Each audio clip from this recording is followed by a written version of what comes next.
adik seperguruan dari Sekte Xian, karena marah, kabur dari sekte sendirian. Akibatnya, baru saja turun gunung, dia langsung dibius hingga pingsan oleh tetua Sekte Hehuan. Dia dikurung di dalam penjara bawah tanah untuk dijadikan tungku pemuas nafsu. Aku diperintahkan untuk mengantarkan makanan untuknya. Dia berlutut di tanah dan bersujud dengan panik kepadaku. Dia memohon padaku untuk membawa liontin giok pelindungnya keluar gerbang sekte, lalu menghancurkannya. Dia berjanji, setelah kakak-kakak seperguruannya menyelamatkannya, dia akan membawaku pergi bersamanya dari sarang iblis ini. Aku tidak tega melihat putri langit yang berharga dihina dan diinjak-injak. Jadi aku pun menyetujuinya. Tapi aku tidak pernah menyangka, hal pertama yang dia lakukan setelah diselamatkan adalah meminta kakak-kakak seperguruannya untuk membantai seluruh sekte Hehuan, tanpa menyisakan satu orang pun. Saat di ambang kematian, aku dengan penuh dendam menarik ujung roknya. Dia tersenyum, tampak polos namun kejam. Seorang manusia fana yang hina dan tak berharga seperti semut, ternyata menerima begitu banyak sujud dariku. Katakan padaku, apa kau tidak pantas mati? Selesai bicara, dia langsung mematahkan leherku. Saat aku membuka mata lagi, aku kembali ke hari di mana aku mengantarkan makanan untuknya. Melihat liontin giok pelindung di tanganku yang bersinar dengan cahaya hangat, aku berbalik dan menyerahkannya kepada si tetua hidung belang itu. Di kehidupanku yang sekarang, biarkan saja adik seperguruan dari sekte abadi yang sangat dimanja itu membusuk sampai hancur di dalam kubangan nafsu ini. Adik, aku mohon, tolong selamatkan aku. Aku bersujud padamu. Aku mohon padamu. Bawalah liontin giok pelindung ini keluar sekte Hehuan dan hancurkan. Dengan begitu, kakak-kakak seperguruanku akan datang untuk menyelamatkanku. Aku tahu kau juga diculik dan dibawa ke sini. Kau pasti juga sangat ingin meninggalkan sarang iblis yang kotor ini. Benar, kan? Selama kau mau membantuku dengan permintaan kecil ini, aku bersumpah, di masa depan aku pasti akan membalas budimu berlipat ganda. Adik yang baik, aku mohon padamu. Tolong aku. Suaranya yang memohon dengan putus asa terus terngiang di telingaku. Perlahan aku menundukkan kepala untuk melihatnya. Seketika, mataku terbelalak karena tidak percaya. Di dalam penjara bawah tanah yang gelap dan menyesakkan, seorang gadis berbaju merah yang berlinang air mata berlutut di lantai dengan keadaan menyedihkan. Tak henti-hentinya bersujud padaku. Pemandangan yang familiar ini tak akan pernah kulupakan sampai mati. Di kehidupanku yang lalu, aku hanyalah gadis dari keluarga biasa di sebuah desa kecil di pegunungan. Putri dari sepasang orang tua yang saling mencintai. Ayah bertani dan ibu menenun. Kami menjalani hari-hari yang sederhana namun bahagia. Hingga saat aku berusia 10 tahun. Ayah dan ibu sedang menyiangi rumput di ladang. Tanpa diduga, leher mereka dipatahkan oleh sehelai pita sutra. Kemudian, jasad mereka dibakar hingga menjadi abu. Saat itu, aku baru saja memanjat pohon untuk memetik buah. Aku beruntung bisa lolos dari maut. Setelah musuh itu terbang pergi, aku sambil menangis menggunakan guci asinan di rumah untuk mengumpulkan abu jenazah ayah dan ibu, lalu memakamkannya di hutan bambu di belakang gunung. Setelah itu, dengan tekad bulat aku meninggalkan desa kecilku. Aku tahu, jika aku ingin tahu siapa yang telah membunuh ayah dan ibuku, dan membalaskan dendam mereka, aku harus mempelajari ilmu para dewa. Tanpa disangka, dalam perjalananku menuju sebuah sekte besar, aku diculik oleh tetua Han dari sekte Hehuan. Karena usiaku yang terlalu muda, dan terdeteksi tidak memiliki akar spiritual sama sekali di dalam tubuhku. Aku hanyalah seorang manusia biasa yang tak bisa lebih biasa lagi. Tetua Han akhirnya hanya melemparkan seperangkat pakaian kerja kepadaku, menyuruhku melakukan pekerjaan seperti menyapu dan membelah kayu bakar. Aku sangat ingin kabur dari tempat ini. Namun, sekte Hehuan dipenuhi formasi sihir di mana-mana.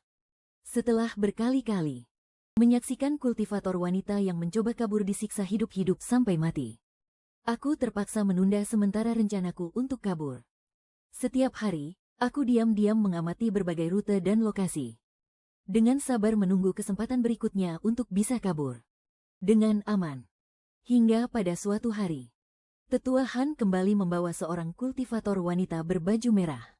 Kultivator wanita itu berpenampilan polos dan murni. Memiliki akar spiritual es tingkat tertinggi. Meskipun tingkat kultivasinya belum terlalu tinggi. Namun, fisiknya adalah bahan yang sangat bagus untuk kultivasi ganda.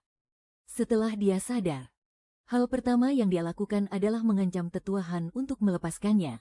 Kalau tidak, saat kakak seperguruannya datang, dia akan membantai seluruh sekte He Huang sampai habis. Tetua Han bisa menebak bahwa latar belakangnya mungkin tidak biasa. Tetapi, menyuruhnya melepaskan tungku kultivasi tingkat tinggi yang sudah di depan mata. Dia tidak rela. Maka, tanpa ragu lagi, dia mengaktifkan formasi isolasi. Untuk mencegah kultivator wanita itu memiliki kesempatan untuk mengirim pesan keluar. Hanya saja, watak kultivator wanita itu terlalu keras dan tak terkendali. Dia mengeluarkan berbagai senjata magis dari kantong penyimpanannya dan menyerang Tetua Han. Tetua Han lengah sesaat dan akhirnya menderita kerugian yang tidak sedikit. Dia menjadi murka. Dia langsung menyegel kekuatan spiritual kultivator wanita berbaju merah itu. Lalu secara paksa memasukkan pil pelemas tubuh dengan efek sangat kuat ke mulutnya. Dia bersiap untuk melakukan kultivasi ganda dengannya pada malam bulan purnama.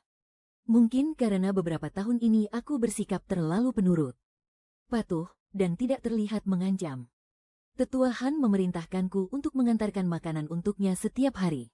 Tetapi, saat aku baru masuk ke penjara bawah tanah, aku melihatnya berlutut di lantai sambil menangis memohon pertolonganku.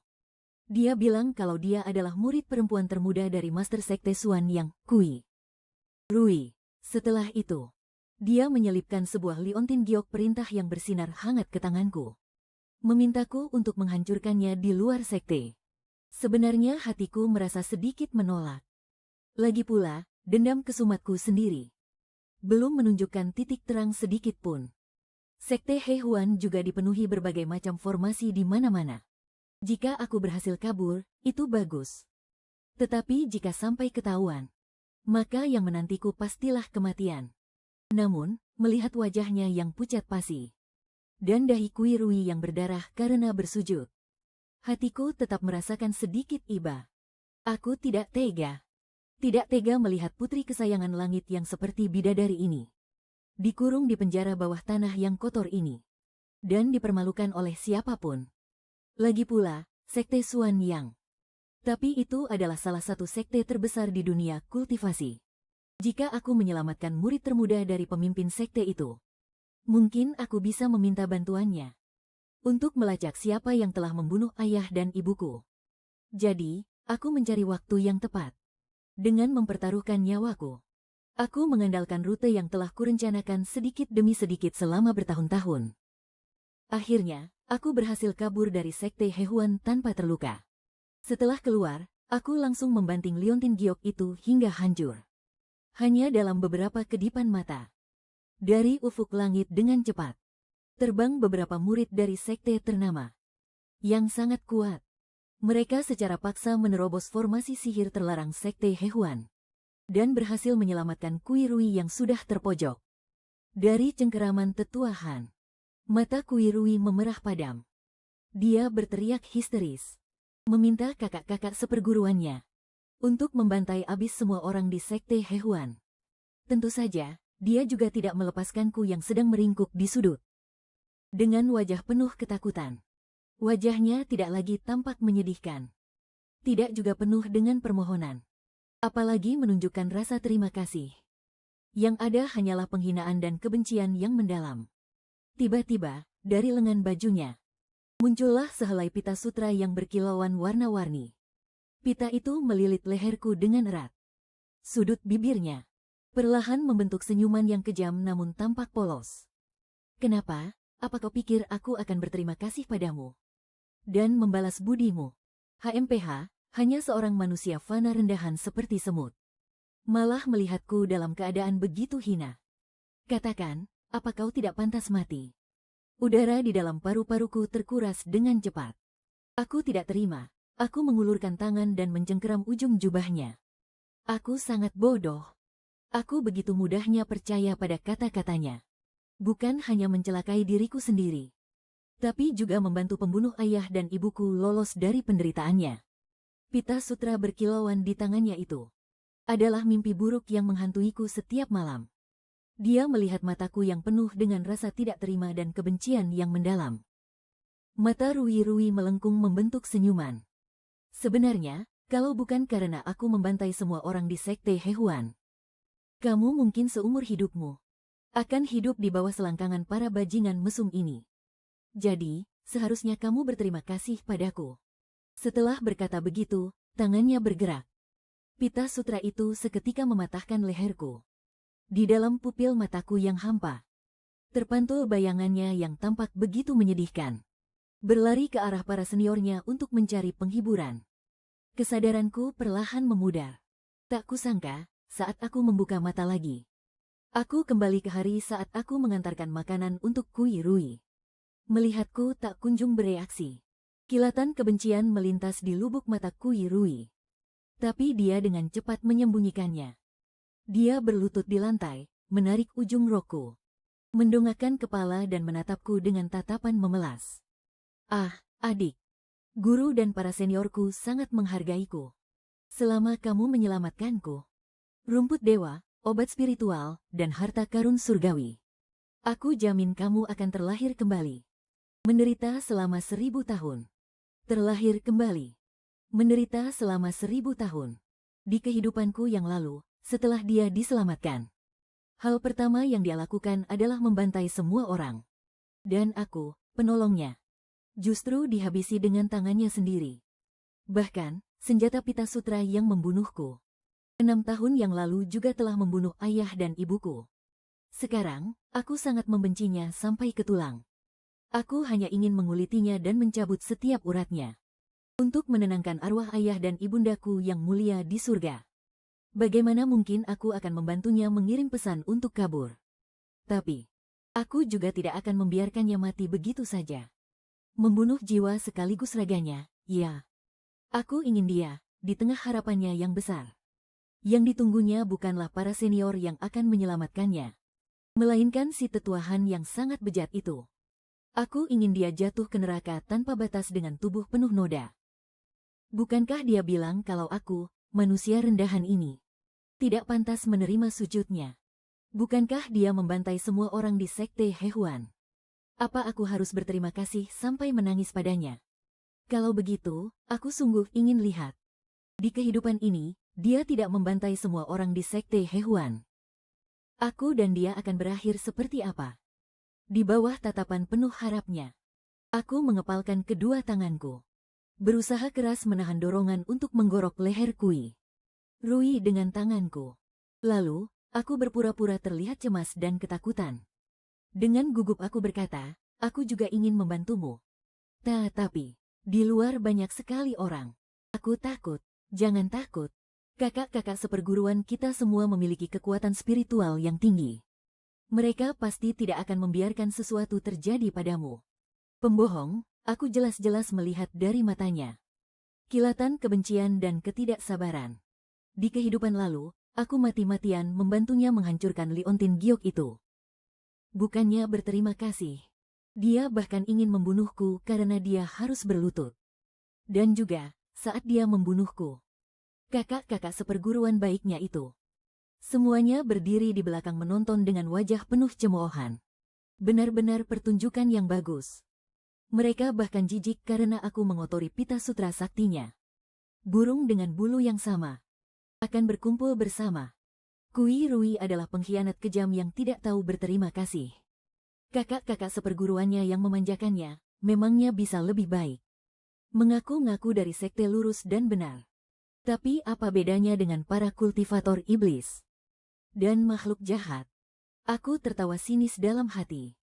Aku menundukkan pandangan dan berkata, baik. Aku akan membantumu. Hanya saja, di luar ada banyak formasi sihir.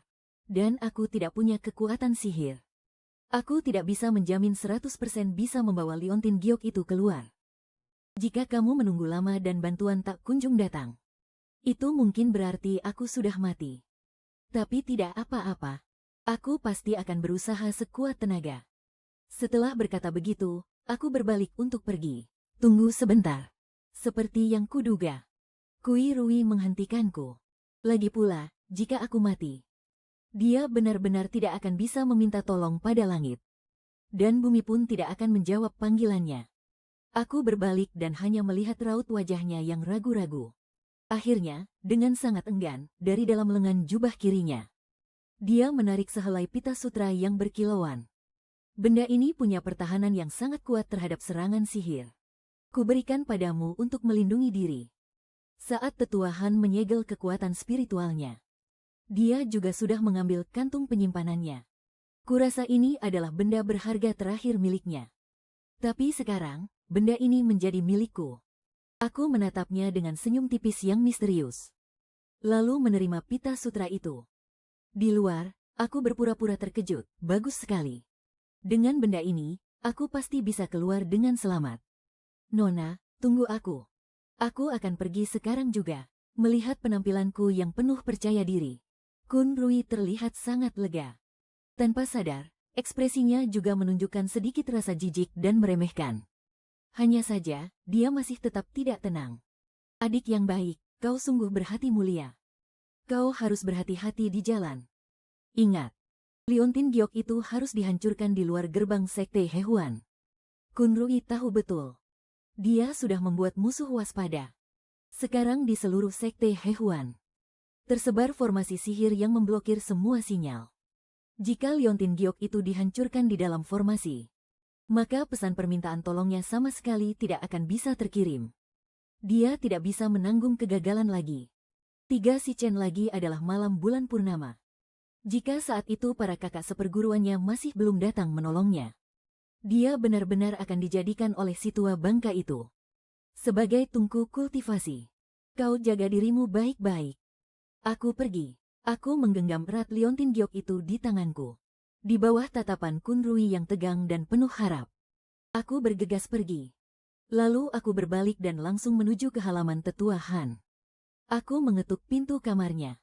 Pada saat seperti ini, tetua Han sedang berkultivasi sesuai jadwalnya yang tidak pernah berubah. Wajahnya yang kurus kering dipenuhi kerutan. Dia hanya mengenakan jubah panjang berwarna abu-abu. Aku selalu merasa dia itu orang yang aneh. Jelas-jelas dia bisa menggunakan ilmu sihir untuk membuat dirinya menjadi muda dan tampan. Tapi dia justru lebih suka menggunakan penampilannya yang sudah tua renta ini untuk menodai para kultivator wanita. Pintu terbuka secara otomatis. Tetua Han mengangkat kelopak matanya, menatapku dengan dingin. Biasanya, kalau aku melihatnya, aku akan menghindar sejauh mungkin. Hari ini adalah pertama kalinya aku berinisiatif menemuinya. Aku menelan ludah. Dengan cemas aku mengambil liontin giok di tanganku dan menangkupnya di telapak tanganku. Kultivator wanita berbaju merah yang tadi bilang kalau dia adalah murid dari ketua sekte Xuanyang. Dia juga memberiku sebuah liontin giok. Menyuruhku pergi keluar sekte untuk menghancurkannya. Aku tidak berani.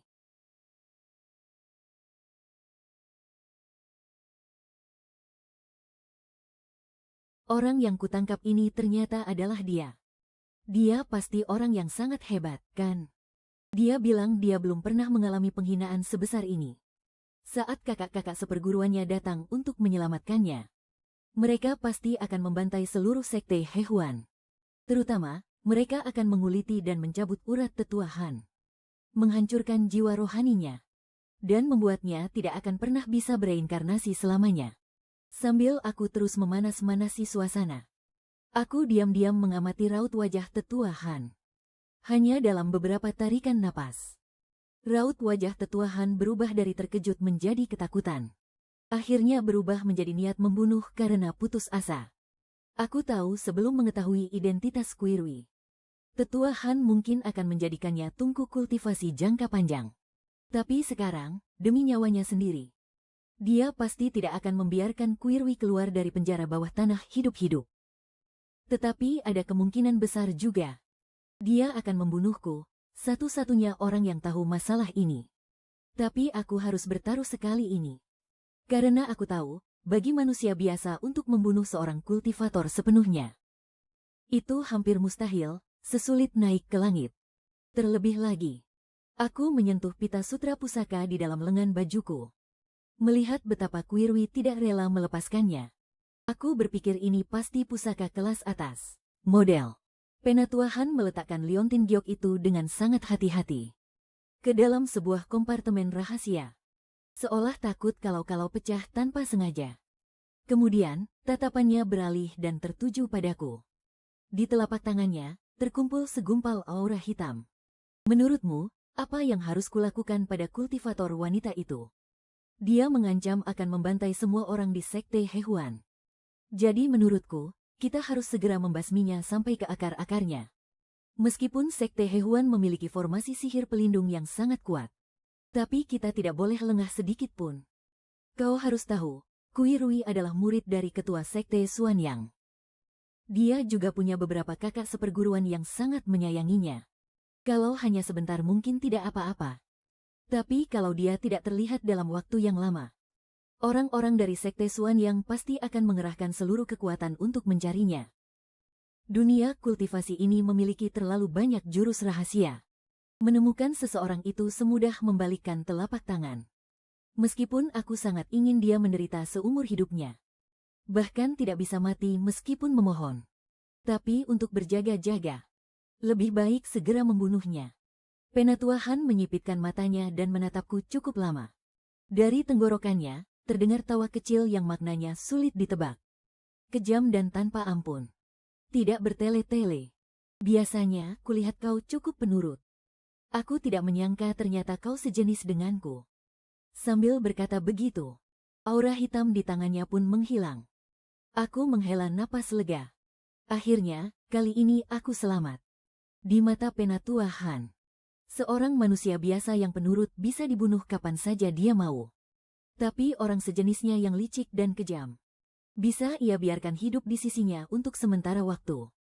Tapi tak peduli apapun yang dia pikirkan, aku harus menyelesaikan sandiwara ini. Aku, Dong Er, tumbuh besar di Sekte Hehuan. Aku sudah lama menganggap Sekte Hehuan sebagai rumahku. Jadi, aku tidak boleh menjadi pengkhianat dan membantunya memusnahkan sekteku. Sekte Hehuan memang sangat pengertian. Penatua Han telah melakukan begitu banyak perbuatan keji, tapi bisa hidup aman selama ratusan tahun. Tentu saja dia punya cara tersendiri untuk melindungi dirinya. Kau boleh pergi. Aku punya rencana sendiri untuk wanita itu. Meskipun cara yang paling aman sekarang adalah dengan langsung membunuh Kuirui, lalu menghancurkan jasad dan jiwanya. Tapi sayangnya, dia adalah wadah kultivasi kualitas terbaik. Selama aku berkultivasi ganda dengannya beberapa kali, tingkat kultivasiku pasti akan meningkat pesat. Akan sangat disayangkan jika membunuhnya begitu saja. Aku bisa melihat kebimbangan Penatua Han. Tapi bagaimanapun juga, aku hanyalah seorang manusia biasa yang tidak punya hak suara. Aku hanya bisa pergi dengan patuh. Lagi pula, di tangan Penatua Han, Kuirui pasti tidak akan berakhir dengan baik. Kalaupun tidak mati, dia pasti akan menderita setengah mati. Jika benar-benar tidak bisa, aku sendiri yang akan mencekiknya dengan pita sutra itu. Meskipun agak sulit bagi manusia biasa sepertiku untuk membunuh seorang kultivator, tapi pita sutra itu bagaimanapun juga adalah sebuah pusaka sihir. Seharusnya bisa membunuhnya, kan? Tunggu sebentar. Ayo, ikut aku melihat wanita itu. Di kehidupan sebelumnya, karena campur tanganku, Penatua Han yang sama sekali tidak tahu apa-apa, dihancurkan hingga menjadi debu oleh para kakak seperguruan Kuirui. Di kehidupan ini, dengan peringatanku, dia tentu saja mulai menganggap serius masalah ini. Di dalam penjara bawah tanah, dia menatap Kuirui yang meringkuk. Dengan satu tangan, dia mencengkeram lehernya, lalu mengangkatnya. Tangannya yang satu lagi mengelus lembut pipinya yang mulus. Jadi, kau ini dari Sekte Xuanyang. Adik seperguruan junior yang sangat terkenal dari Sekte Abadi itu, ya. Melihatku berdiri di belakang Penatua Han dengan wajah tanpa ekspresi, Kuirui langsung mengerti apa yang sedang terjadi. Matanya yang penuh urat merah menatapku dengan tatapan jahat. Seolah-olah dia ingin mencabik-cabikku menjadi 1000 kepingan. Jalang, kau manusia rendahan. Beraninya kau mengkhianatiku. Mengkhianati, Nona, ucapanmu itu benar-benar lucu. Aku dari awal adalah orang dari Sekte Hehuan. Mana ada alasan untuk membantu orang luar demi mencelakai orang dari sekte sendiri. Terlebih lagi kau adalah seorang pembohong yang mulutnya penuh dengan kebohongan. Demi melarikan diri dari sini. Masih berani berbohong tanpa malu. Mengaku sebagai murid ketua sekte Xuan Yang. Aku bukan penipu. Guruku benar-benar ketua sekte Xuan Yang, loh. Terserah apa katamu. Aku peringatkan kalian. Sebaiknya kalian cepat lepaskan aku. Kalau tidak, setelah aku berhasil keluar nanti, aku pasti akan menyuruh para kakak seperguruanku untuk membantai sekte Hehuan.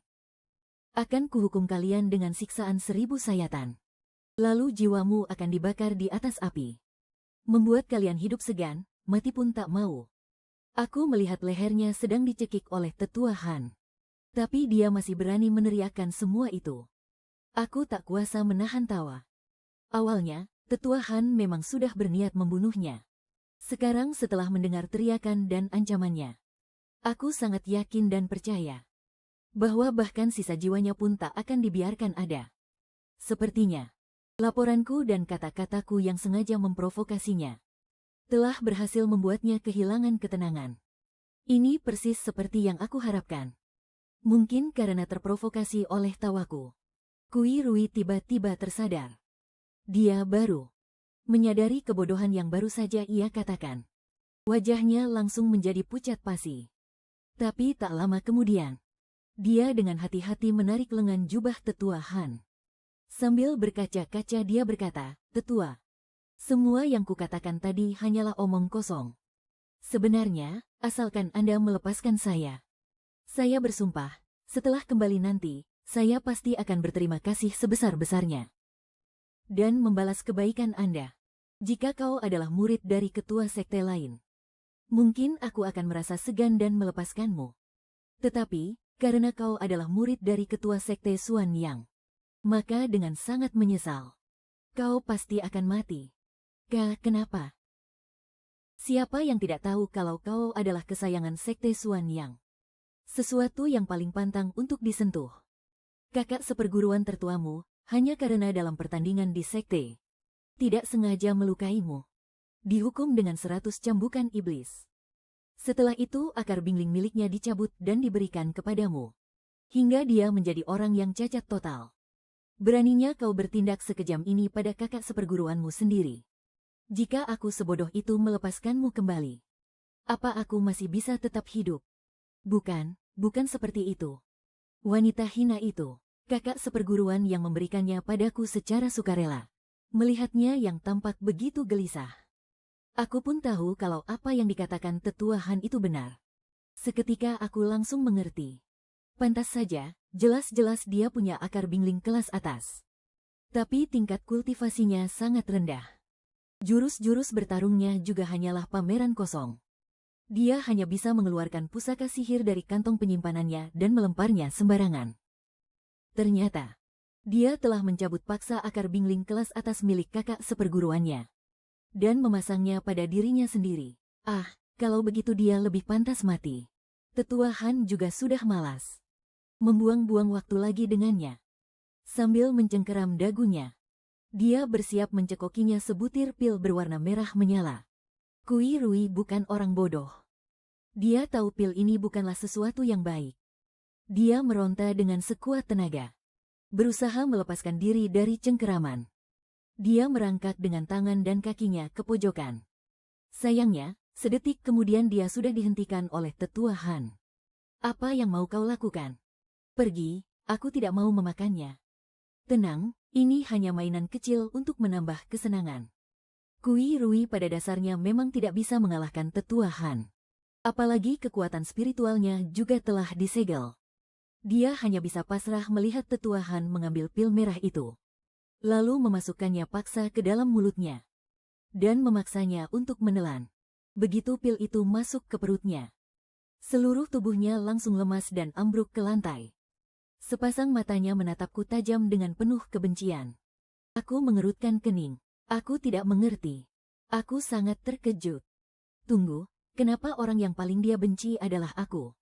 Memang benar aku yang melaporkannya dan mempermainkannya. Tapi yang menyeretnya ke sini adalah Tetua Han. Yang menyegel kekuatan spiritualnya dan mencekokinya pil juga Tetua Han. Bahkan orang yang akan melecehkannya nanti adalah Tetua Han. Jadi, kenapa dia tidak membenci Tetua Han? Aku berpikir sejenak. Ini mungkin contoh klasik dari menindas yang lemah dan takut pada yang kuat. Dibandingkan dengan kultivator jahat yang kejam tanpa ampun. Aku, seorang manusia biasa. Jelas jauh lebih mudah untuk ditindas. Lagi pula, jika dia melampiaskan kebenciannya padaku, paling-paling aku hanya akan marah sesaat. Tapi jika dia sampai memprovokasi Tetua Han, dia hanya akan disiksa lebih parah lagi. Dan terluka lebih berat. Tak lama kemudian, wajah Kuirui menjadi merah padam. Tubuhnya meringkuk dengan erat. Dia terisak-isak sambil menangis pelan.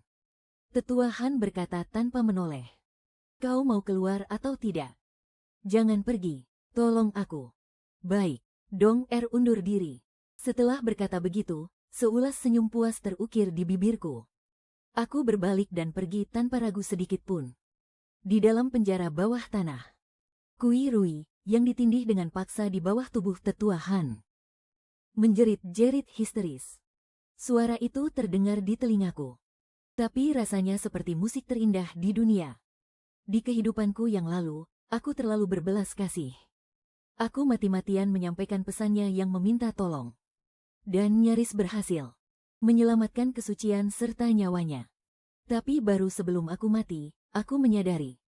Ternyata dialah pembunuh sebenarnya yang telah membunuh kedua orang tuaku. Dan yang lebih tragis lagi, kami bertiga sekeluarga. Ternyata mati mengenaskan di tangannya. Jadi, orang jahat sepertinya tidak pantas kuselamatkan. Dia pantas mendekam di neraka seumur hidupnya. Tidak akan pernah bisa bangkit lagi untuk selamanya. Selama beberapa hari berturut-turut, Tetua Han terus berada di penjara bawah tanah dan tidak pernah keluar. Aku pun dengan bijak memilih untuk tidak mengganggunya. Sebaliknya, aku aktif berkeliling di dalam gerbang emas. Mendengarkan obrolan para murid sekte Hehuan. Untuk mengumpulkan beberapa informasi tentang dunia luar. Bagaimanapun juga, kakak-kakak seperguruan Kuirui bukanlah orang yang bisa diremehkan. Hanya dengan satu jentikan jari mereka, mereka bisa menghancurkan manusia biasa menjadi debu. Jadi, aku harus siap untuk kabur kapan saja. Biar saja Tetua Han, si iblis bejat itu, mati. Tapi aku tidak mau ikut mati konyol bersama sekte Hehuan. Soal hidup dan mati orang lain, itu sama sekali bukan urusanku. Aku ini hanyalah manusia biasa. Bisa melindungi nyawaku sendiri saja. Sudah sangat luar biasa. Di ruang makan, aku membersihkan meja dengan sekuat tenaga. Tapi pikiranku sudah teralihkan oleh gosip dua orang di sudut ruangan. Aku jadi ikut mendengarkan. Orang-orang dari sekte Suan yang itu benar-benar sudah pikun ya. Mutiara yang begitu indah diabaikan begitu saja. Malah memuja sepotong kayu busuk ini sebagai harta karun. Apa maksudmu? Kau tahu, kan, murid berbakat dari sekte Suan yang itu. Murid kebanggaan pemimpin sekte yang sangat hebat, Sen King. Matanya. Dulu, dia adalah pria cantik yang begitu memesona dan angkuh. Tapi sekarang dia disiksa hingga kedua matanya buta. Benar-benar sudah menjadi orang tak berguna yang bisa ditindas siapa saja. Beberapa adik seperguruan yang dia rawat dengan sepenuh hati. Demi melampiaskan amarah untuk adik seperguruan perempuan mereka yang kabur dari sekte. Telah menggantung Sen King Shuang di atas jurang Wujin selama 2 hari 2 malam. Katanya, nanti kalau amarah si adik seperguruan perempuan sudah reda dan dia kembali, barulah mereka akan melepaskannya. Kasihan sekali dia. Mendengar nama jurang Wujin, punggungku langsung terasa dingin. Diskusi mereka berdua masih berlanjut. Tapi jantungku berdebar kencang tak karuan. Kalau aku tidak salah duga, Sen King Shuang yang mereka bicarakan itu, pastilah kakak seperguruan tertua yang akar spiritualnya dicuri. Hingga hampir mati itu. Entah kenapa, tiba-tiba muncul sebuah keinginan kuat di dalam hatiku. Aku ingin menolongnya. Tapi, aku hanyalah manusia biasa. Aku tidak tahu apakah aku bisa menanggung akibatnya. Hawa jahat yang mereka bicarakan. Jadi, aku mulai mengantarkan makanan ke penjara bawah tanah. Pertama kalinya aku pergi. Aku melihat Kuirwi terbaring di atas ranjang batu. Dia hanya ditutupi sehelai kain tipis. Hampir tidak ada sejengkal pun kulit mulus di tubuhnya. Kedua lengannya terpelintir dengan posisi yang tidak wajar. Pipinya yang bengkak karena pukulan basah oleh air mata. Entah ini hanya perasaanku saja atau bukan. Dia terlihat seperti menua lebih dari 10 tahun. Tatapan matanya juga kosong dan tidak bercahaya.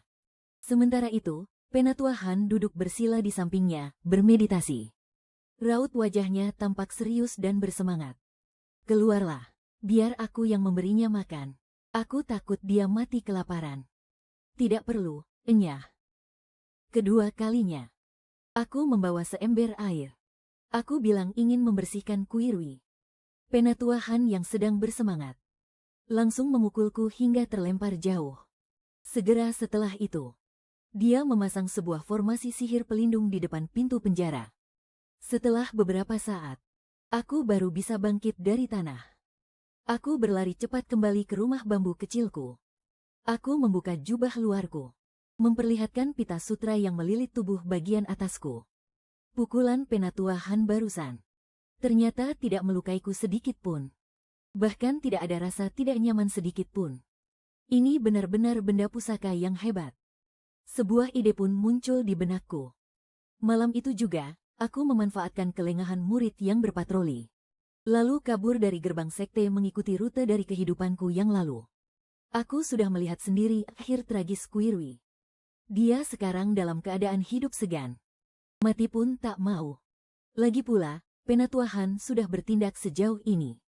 Dia juga tahu bahwa Kuirwi adalah adik seperguruan kesayangan di sekte Xuanyang, dan tidak akan mungkin membiarkannya tetap hidup. Pada saat seperti ini, aku tentu saja harus merencanakan jalan keluar untuk diriku sendiri. Tapi, ada beberapa kakak seperguruan yang menggantung Sen Qingshuang di sumur Wu. Di atas tebing. Ini berarti mereka sudah sadar tidak bisa menghubungi Kuirwi. Sekarang, mungkin mereka masih berpikir kalau adik seperguruan mereka sedang merajuk, sengaja bersembunyi dan tidak mau keluar. Tapi beberapa hari lagi, mereka pasti akan sadar ada yang tidak beres. Sekte Hehuan saat ini sangat berbahaya bagiku. 3 hari kemudian, aku menyamar menjadi seorang pengemis kecil yang tidak mencolok. Sambil menguping gosip di sepanjang jalan, aku berhasil sampai di Wu Jinyuan. Aku juga bertemu dengan murid utama ketua sekte Xuanyang itu, Sen Qingshuang. Di tebing yang suram dan mengerikan itu, tidak ada seorang pun. Hanya ada sesosok tubuh kurus dan kesepian, yang digantung dengan tali rami di dahan pohon. Pakaian hijaunya sudah basah kuyup oleh darah. Di pergelangan tangan dan kakinya bahkan ada luka akibat meronta-ronta. Kalau bukan karena dadanya, yang masih sedikit naik turun, aku pasti sudah mengira dia sudah mati. Melihatnya yang penuh luka, hatiku terasa sesak tanpa sadar. Pasti sakit sekali, ya. Untungnya, selama beberapa tahun ini, pekerjaanku di sekte Hehuan hanyalah pekerjaan kasar dan melelahkan. Jadi, tenagaku cukup besar. Aku pun berhasil menurunkannya dengan selamat. Namun, belum sempat aku bernapas lega, tiba-tiba terdengar bentakan keras dari belakang. Lancang, siapa yang mengizinkanmu menurunkannya? Hatiku mencelos. Aku pun bergegas menoleh. Kulihat seorang pemuda tampan sedang menatapku dengan wajah muram. Tanpa banyak bicara, pedang panjang di tangannya menusuk ke arahku.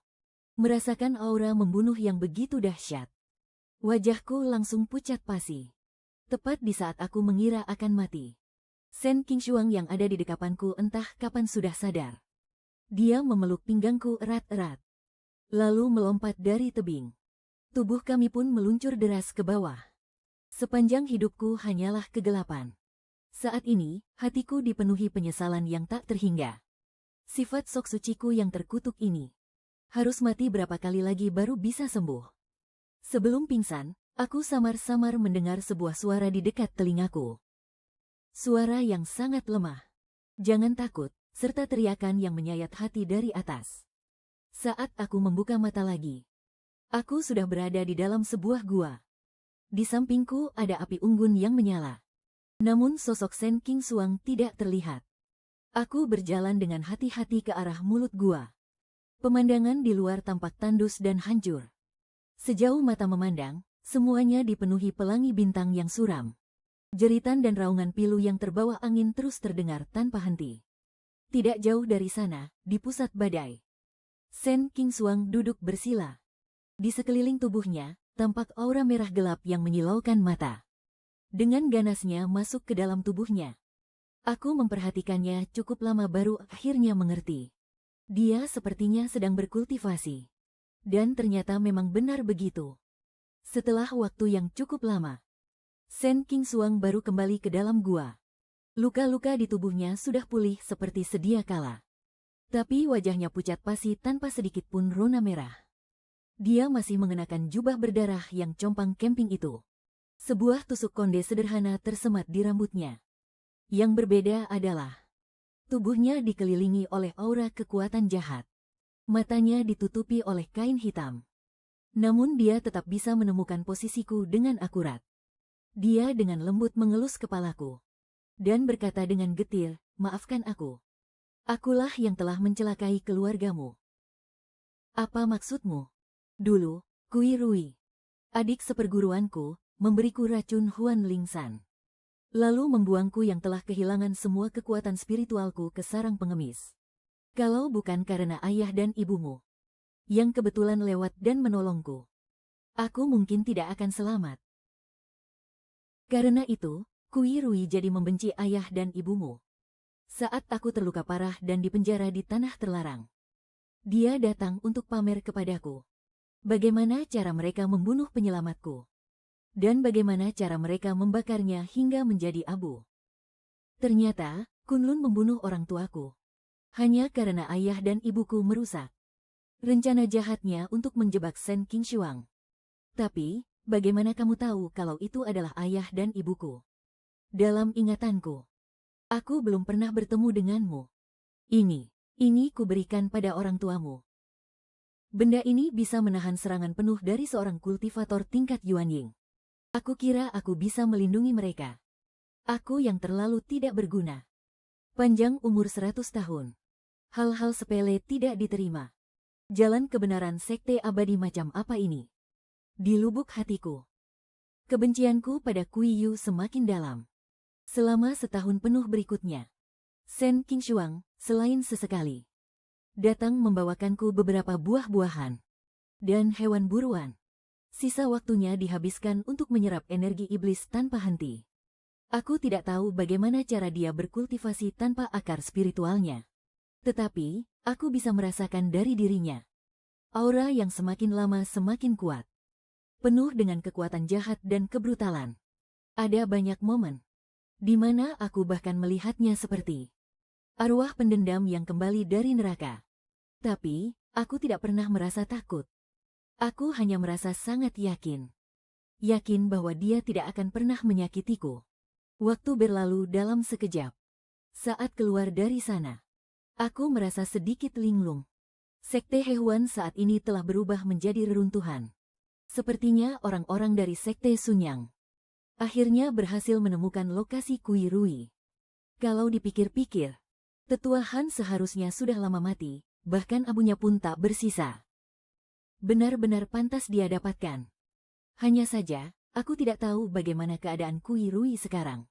Apa kita akan pergi ke Sekte Suanyang? Aku menarik-narik lengan baju orang di sampingku.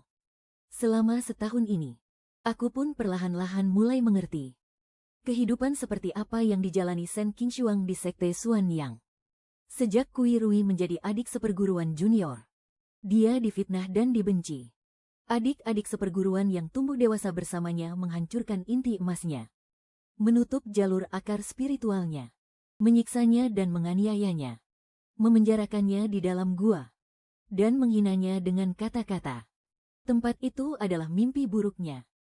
Tentu saja harus pergi. Bukankah Xiao Dong sudah bilang, balas dendam untuk kebencian Tuntut keadilan untuk penindasan. Seseorang tidak boleh hidup menderita dalam diam. Hanya saja, itu pasti akan menjadi pertarungan yang berat. Tubuh manusiamu tidak akan sanggup menahannya. Jadi, tunggu aku kembali di sini. Baiklah, aku dengan patuh menganggukkan kepala, menyetujuinya. Aku masih sangat sadar diri. Manusia biasa sepertiku yang tidak punya kekuatan bertarung sama sekali. Kalau sampai di sana, hanya akan merepotkan Sen Qingshuang. Pertarungan antar kultivator. Sedikit saja kecerobohan bisa berakibat fatal selamanya. Aku tidak ingin membuatnya terganggu. Aku sudah sangat puas sekarang. Betapa banyak kerabat orang biasa yang terbunuh secara tidak sengaja dalam pertarungan antar kultivator. Lalu tidak bisa menuntut keadilan. Mereka hanya bisa menelan kepahitan dalam diam. Setidaknya aku sudah berhasil dengan kekuatanku sendiri. Menghancurkan Kui Rui satu kali. Terlebih lagi, sekarang aku punya kakak Qingshuang yang super hebat sebagai pendukungku. Aku kembali ke rumah bambu kecil yang pernah aku tinggali. Mungkin karena lokasinya yang agak terpencil. Bangunannya tidak terlalu rusak parah. Untuk tinggal sementara selama beberapa hari sama sekali tidak masalah. Setelah menghabiskan setengah hari untuk membersihkannya, aku duduk di depan jendela, memandang ke arah tebing. Dalam hati, aku diam-diam berdoa untuk kakak Qingshuang. Harus menang. Pasti akan menang. Aku menunggu selama 3 hari penuh. Tepat saat aku hampir tidak bisa menunggu lagi. Saat aku bersiap pergi ke Sekte Xuan yang untuk memeriksa keadaan. Aku melihat di dalam kabut putih di depanku. Ada sesosok bayangan samar yang berjalan ke arahku. Setelah mendekat, barulah kusadari kalau itu adalah Kak Qingshuang. Di tangannya, dia memegang sebilah pedang tajam yang meneteskan darah segar perlahan-lahan. Saat melihatku, langkahnya terhenti sejenak. Dia memberiku senyuman lembut, lalu duduk di bawah atap. Mengambil kain putih dan dengan saksama membersihkan mata pedangnya. Kak Qingshuang, apa kau berhasil? Aku menghancurkan inti emas adik seperguruan kedua. Merusak akar spiritual terbaik milik adik seperguruan ketiga. Dan memutuskan seluruh meridian di tubuh adik seperguruan keempat. Aku juga mencambuk ketua sekte 1000 kali dengan cambuk iblis dan membutakan kedua matanya. Ah, Donger. Apa menurutmu caraku ini terlalu kejam? Tapi, aku tidak membunuh mereka. Aku hanya membalas perbuatan mereka dengan cara yang setimpal. Bukan. Kak Qingshuang, kau benar-benar keren dan hebat. Aku sangat mengagumimu. Caramu ini sungguh luar biasa. Membunuh mereka hanya akan memberi mereka kebebasan. Justru melumpuhkan mereka adalah balas dendam yang terbaik. Perbedaan kekuatan dan status yang begitu besar akan membuat mereka tersiksa siang dan malam dalam penderitaan. Tapi tak bisa berbuat apa-apa. Bagi mereka yang pernah menjadi orang-orang terpilih yang sombong, ini jelas merupakan pukulan yang paling mematikan. Sen Qingshuang tertegun sejenak. Lalu, dia tertawa kecil. Terima kasih, Donger. Oh ya, aku juga membawa seseorang untukmu. Kurasa akan lebih baik jika kau yang menanganinya. Sambil berkata begitu, dia melambaikan tangan. Seketika, seorang wanita yang wujudnya sudah tak karuan terguling ke tanah dengan bunyi gedebuk. Aku menatapnya lekat-lekat. Dan ternyata itu adalah Kui Rui. Saat itu, pakaiannya compang camping. Rambutnya acak-acakan, dan dia meronta-ronta di tanah. Wajahnya tampak jauh lebih tua. Sudah tak ada lagi sisa. Penampilannya yang angkuh dan bersemangat seperti saat pertama kali aku melihatnya. Ternyata dia tidak mati. Tapi melihat keadaannya yang sekarang, sepertinya hari-harinya setelah diselamatkan juga tidak begitu baik. Bajingan. Dasar bajingan. Ini semua salahmu. Coba kupikir. Apa aku harus melemparmu ke sarang pengemis? Atau mengirimmu ke alam baka? Ampuni aku. Aku tahu aku salah. Aku tidak punya dendam padamu. Ampuni nyawaku. Mata Kunrui dipenuhi rasa takut. Dia pun bergegas mengubah nada bicaranya dan memohon ampun. Dia tidak lagi memedulikan rasa sakit di tubuhnya. Dan bersujud di tanah, membenturkan kepalanya berkali-kali. Sebenarnya, di satu sisi aku cukup mengaguminya. Keinginannya untuk bertahan hidup benar-benar kuat. Dirinya sendiri sudah menjadi cacat. Kakak seperguruan yang menyayanginya pun ada yang lumpuh. Dan ada yang cacat. Dan di lubuk hatinya dia tahu jelas aku tidak mungkin melepaskannya. Tapi demi kemungkinan bertahan hidup yang sangat kecil itu, dia memohon dengan rendah hati. Sayangnya, aku tetap ingin dia mati. Di tengah tatapan matanya yang ketakutan, aku mengambil pita sutra yang paling berharga baginya dan melilitkannya di lehernya, lilitan demi lilitan. Lalu dengan kedua tangan, aku menariknya kencang. Merasakan kekuatan perlawanannya yang semakin melemah. Hingga akhirnya dia tidak bergerak lagi. Kemarahan yang terpendam di hatiku selama bertahun-tahun tiba-tiba lenyap. Ayah, ibu, putri kalian telah membalaskan dendam kalian. Arwah kalian di surga sekarang bisa beristirahat dengan tenang. Xiao Dong, apa kau ingin menjadi seorang kultivator? Tidak ada orang yang tidak ingin memiliki tingkat kultivasi yang hebat dan kemampuan untuk terbang sesuka hati. Lihat, apa ini? Kau, milikmu, akar roh es tingkat tertinggi. Hah, ini kuambil dari dalam tubuh Kui Rui. Ini memang awalnya milikku. Hanya saja, kondisi tubuhku saat ini telah diubah oleh energi jahat. Aku tidak bisa lagi melatih ilmu sihir elemen es. Aku ingin memindahkannya ke dalam tubuhmu. Apa? Aku tidak salah dengar, kan? Maksudnya, setelah ini aku juga bisa berkultivasi. Bisa terbang di angkasa, mengendarai pedang, dan berkelana sepuasnya. Xiao Dong, aku tidak mau melihatmu menua dan mati di hadapanku puluhan tahun lagi. Teruslah berada di sisi kakak, ya. Hanya saja, setelah menjadi seorang kultivator, kau harus menghadapi latihan yang membosankan hari demi hari. Pertarungan yang penuh dengan bahaya. Akan menjauh dari kehidupan yang tenang dan damai. Aku tidak takut. Mulai sekarang, kita berdua akan selalu bersama. Menjelajahi seluruh dataran kultivasi. Mencicipi semua makanan lezat di dunia.